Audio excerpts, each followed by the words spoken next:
付費支持自由發聲，請支持 My Radio。大家可以經 PayPal、PayMe、轉數快或者 Patreon 繳交月費。喺度預先多謝大家持續支持 My Radio 嘅月費計劃。貫徹聲嘶力竭，繼續青筋暴現，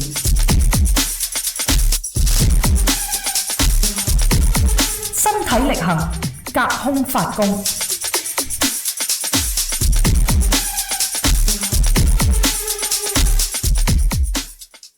毓民踩場。現在同你剖析政治。嗱，我今日睇到個新聞咧，就係呢個徐子健出獄啊，就係47人案嘅啊。咁呢個民主派初選呢個47人案咧，即係因為嗰個罪名就係根據呢一個即係國安法嘅串謀顛覆國家政權，點啊？喂，我去搞個初選，跟住我嗰個政綱就係話，我哋如果爭取到即係立法會過半數議席嘅話咧，我哋就要利用否決財政預算案作為籌碼，然後同政府講數，係咪？屌你咩咁樣？呢個叫做串謀顛覆國家政權喎！全世界冇人邊個揾一個地方有即係你一個議員，喂佢有投票權係咪？財政預算案係要經過立法會三讀通過嘅，係咪？咁如果呢一種講法係啱嘅，你否決財政預算案就等於係串謀顛覆國家政權嘅，咁你唔使三讀通過啦，你個財政預算案根本唔使個議會審議都得啦，係咪？審議嘅理由係咩？我可能會修改，係咪？同埋香港咧，即係有限制嘅，根據議事規則，你財政預算案牽涉到政府收入嗰部分，你唔喐得佢嘅，係咪？支出嗰部分你可以提出修訂，減啲契弟人工。或者減某一個部分嘅支出就得，收入嗰部分唔喐得嘅 ，OK 係咪？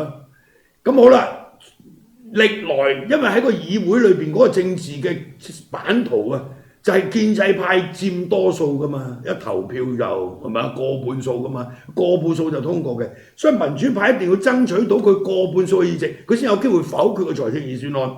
否決個財政預算案就變咗係制衡政府、監督政府嘅一個好有效嘅武器啊嘛，咁解啫嘛。喂，美國聯邦政府冇出現過呢個財政懸崖咩？係咪預算案喺議會 ban 咗之後，嗰啲公務員冇糧出，未試過咩？試過嘅大佬係咪？但係香港仲有一個制度，有一個又係可以俾你，即係政府可以提一個臨時撥款啊！喺個財政預算案通過之前，係咪？佢有個臨時撥款嘅，萬一過唔到，係咪？咁就用個臨時撥款嚟頂檔頂2-3個月咁樣嘅，你明唔明啊？所以唔會冇糧出嘅。嗰陣時我哋搞財政預算案拉布嘅時候，啲契弟咪成日喺度話：你教師冇糧出啦，係嘛？醫院啲醫生冇糧出啦，睇醫生都有問題，噏呢啲嘢嘛，係咪？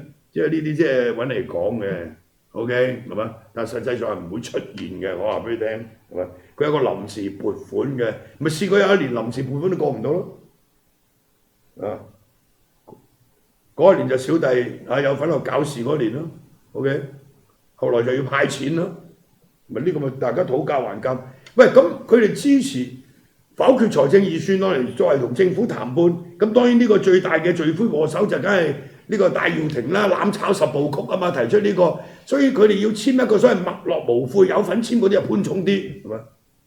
呢度有份啊，徐子健係嘛？咁但係即係佢哋認罪咪？扣1/3咯，即係扣1/3意思就係、即係譬如話判你6年嘅，佢就判你4年咯。咁但係你坐監咧，你都係受足4年嘅。嗱，過去嘅做法，呢啲國安法以外嘅案件咧，你坐監唔係咧，譬如你判你6年咧，你坐4年就得㗎啦。OK， 就所謂行為良好，通常都係咁樣扣，坐緊監嗰個刑期嘅2/3，判你3年就坐2年。OK。咁樣嘅，但係國安法咧就冇判你3年，你受足3年。但係你認罪咧，原本要判你6年，佢就判你4年，就咁樣啦。OK， 等於呢個戴耀廷，佢量刑起點咧係15年嘅，你知唔知啊？係嘛？本嚟10年嘅國安法規定最低嗰量刑起點啊，即係呢啲即係首要分子15年，咁佢判你10年，因為你認罪扣咗個5年，係咪？佢將嗰個量刑起點提高到15年，咁樣嚟判你嘅。喂，呢啲全部寫好㗎啦，個劇本係嘛？咁好啦，呢班人47個人，總共有45個人罪成判監係嘛？咁今日咧就徐子健咧就即係出獄係嘛？咁啊因為佢最近咧就出獄之前就喺醫院啊，咁喺醫院放咗佢，咁啊佢判4年2個月啊嘛係咪？另外仲有一單就係非法集結啊，2020年7月1號嗰個未經批准集結就判半年啊嘛係嘛？咁所以佢就比其他即係而家出咗嚟嗰啲就延遲咗一段時間係嘛？咁喺今年咧，先後有13個即係47人案嘅，即係定咗罪坐監嘅出獄嘅係嘛？咁就跟住咧就嗱嗰啲出咗嚟嗰啲就大家都即係我哋上次都有提到下嘅，譬如話有毛孟靜啊、譚文豪啊、郭家麒啊係咪？咁啊2個公民黨嘅係嘛？咁呢個嗱就係2025年4月啦，呢個咧就係法庭線做嘅表嚟嘅啊，即係今年咧就總共有即係13個，4月份咧就毛孟靜、譚文豪、郭家麒、范國威，5月份咧就岑子傑係嘛，就李家達、譚海邦、黃伯宇，咁啊7月份咧就係呢個馮建波係咪嗰個？屌我睇唔到啦，老花馮達津咧，屌睇到一嚿人個波字點樣都唔識佢咩？因為劉澤峰吳敏儀咁啊工會嘅嚴家偉、徐子健啊就咁啊嚴家偉嗰個靚妹就8月份，咁啊徐子健10月份，跟住落嚟咧就而家預計出年咧就有朱凱迪啦、梁晃維啦、張可森啦、岑敖暉、楊岳橋、胡志偉、尹兆堅、伍健偉咁等等係嘛？咁但係有啲咧就好後先出到嚟嘅就2026年咧就有8個，跟住到2028年咧就趙家賢啊呢個即係即係篤灰嘅咁佢就因為篤灰判佢輕嘅大佬係嘛？佢不認罪啊嘛，不認罪咧嗰度就冇得喐，因為不認罪，但係佢原本係控方證人嗰度已經有減刑啦。吳正亨、何桂藍咧就同你坐到底，呢個最勁㗎啦，前線嘅記者余偉明啦係咪？咁仲有劉永康啦、區諾軒又係控方證人 ，OK 係咪？咁啊黃子悅啦、呂志恒啦咁樣，2027年咧就有3個，阿之鋒啦、譚德志啦、鐘錦麟。跟住仲有啲30年嘅，真係30年嘅就呢一紮啦。嗱點解佢哋會咁耐先出到嚟？就唔係佢判得重喎。嗱我舉例，陳志全有得擔，呢個彭卓棋有得擔保，陳志全、黃碧雲嗰啲有得擔保嗰啲，你明唔明啊？咁佢嗰個時間咪即係因為冇得扣擔保喎，佢哋嗰啲被即係冇得擔保嗰啲被羈押嗰啲，嗰個時間可以扣咗噶嘛？你明唔明啊？嗰個等於坐緊監噶嘛，係咪？咁佢哋啲冇擔保嗰啲，而家咪即係坐足咯，就等於係個時間咪長咗到2030年咯。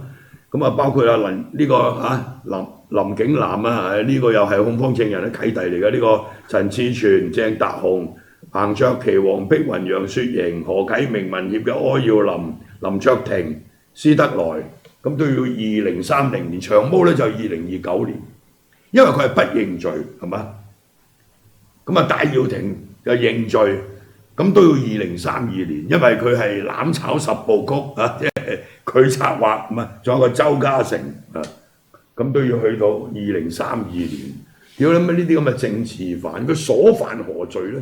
嗱呢啲就係政治犯，政治異議者，只有極權國家先至會有政治犯嘅，民主國家係冇政治犯嘅，係咪？再嚟就係、喂，黎智英個單案而家審完啦，係嘛？佢咧就拋咗幾耐啊？拋咗4年啦已經，係嘛？所以佢個仔擔心佢喺獄中會即係出唔到嚟啊，係嘛？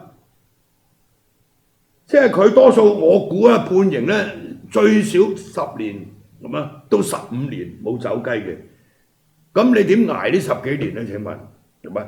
好啦，佢可以扣咗個4年羈押，咁都要坐8、9年啊嘛，80幾歲啦出嚟，咁所以而家英國又好，美國又好係嘛，包括啲國會議員都呼籲話，即係要佢釋放黎智英。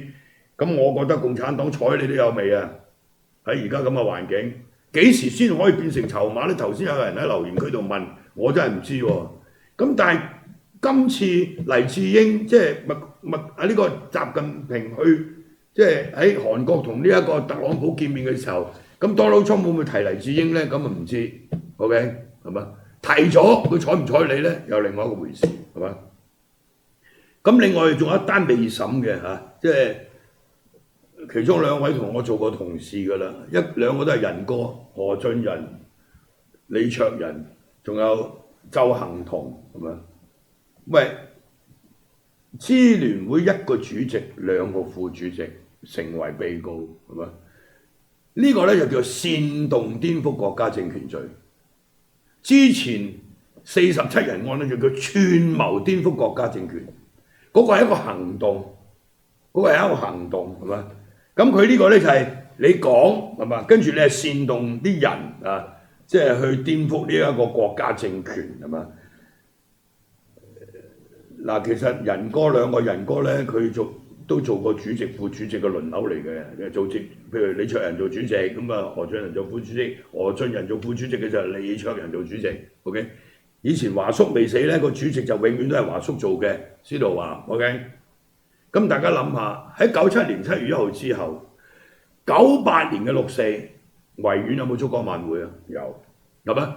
一路到2019年，啊，咁數落去咯，係咪？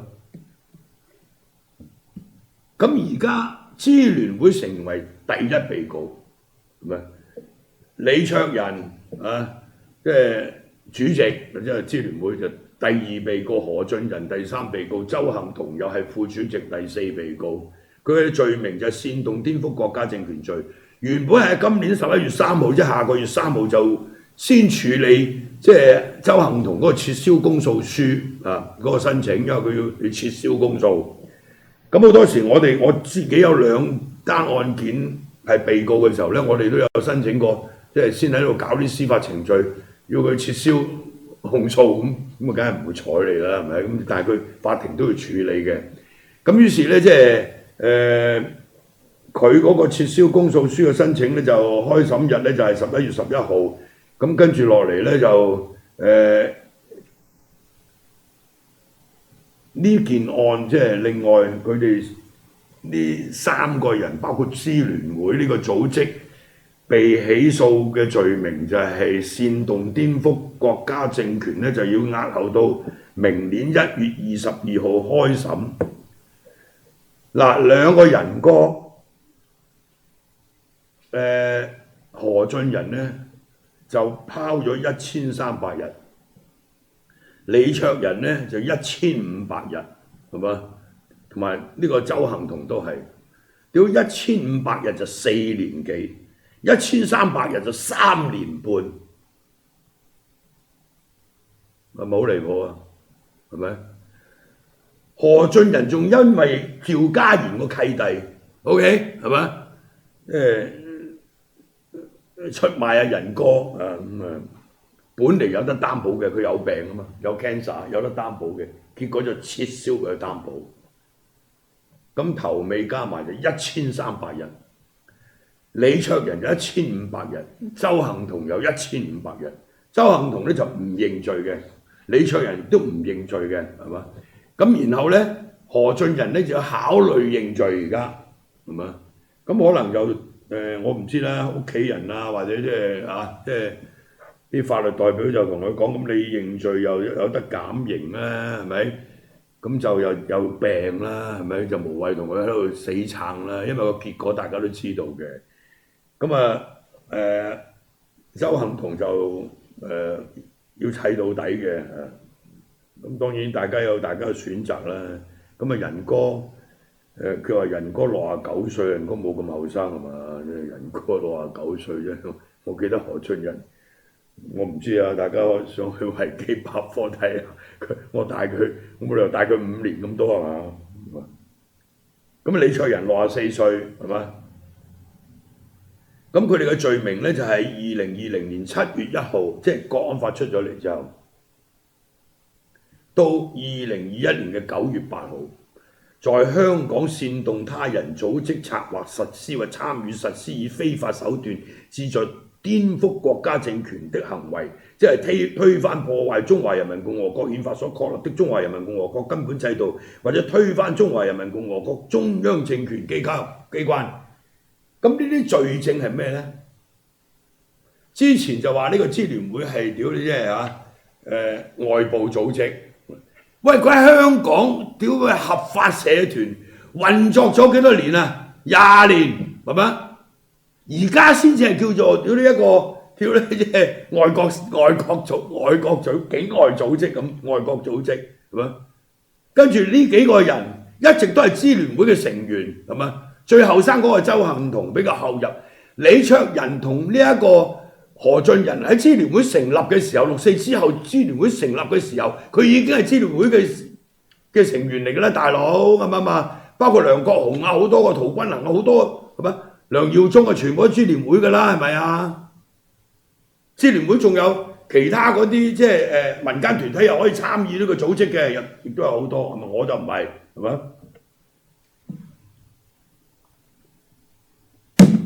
呢條罪在香港煽動他人組織策劃實施或參與實施以非法手段旨在顛覆國家政權行為，係咪？即係推翻破壞中華人民共和國憲法所確立的中華人民共和國根本制度，或推翻中華人民共和國中央政權機關。喂，佢有行動咩？就係有個咁嘅組織，每年辦64燭光晚會，跟住開啲論壇就咁咯。咁好啦，話佢2020年7月1號開始到2021年係嘛？呢年幾就做咗好多呢啲嘢啦。喂，燭光晚會冇開到嘅喎，喺而家你指控罪呢一個內容裏邊，即係講嗰個日期冇燭光晚會喎，2020同2021都好，只不過周厚彤喺網上叫人去參加燭光晚會係咪？咁呢啲係咪秋後算賬咧？係咪追溯到之前啦？哦，佢哋嘅講法咧，呢個係有連續性嘅，你知唔知啊？你之前做嗰啲同而家檢控你嘅罪名，你之前做就係同而家你檢控你嘅罪名都有關嘅，你明唔明？呢個係一個一系列嘅有連續性嘅發展性嘅呢個即係煽動顛覆國家政權嘅行為，即係呢個係太離譜。你話你出咗國安法有嗰4條罪。你根據嗰4條罪係嘛？你去揾即係你拉到啲人，你去揾證據係嘛？又上法庭係嘛？就係咁啊嘛，應該係你而家叫構陷羅織罪名。喂，佢哋幫支聯會做嘢，或者代表支聯會好多年啦，係咪啊？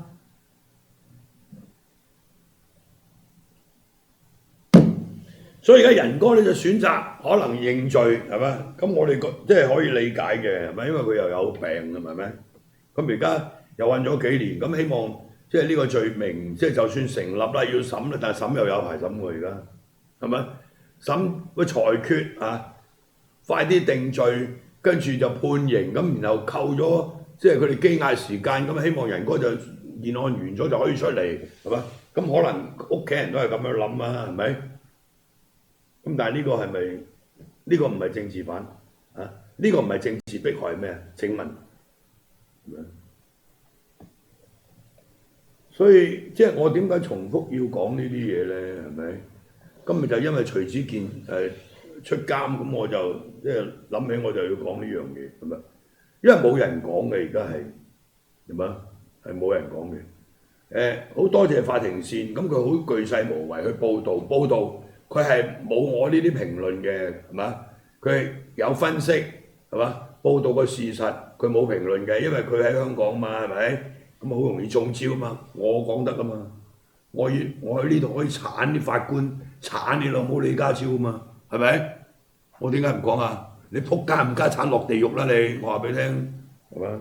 所有呢啲法官，你落撚緊地獄嘅，係嘛？你睇下當年納粹啊嗰啲人嘅下場啊。OK， 好，休息一陣。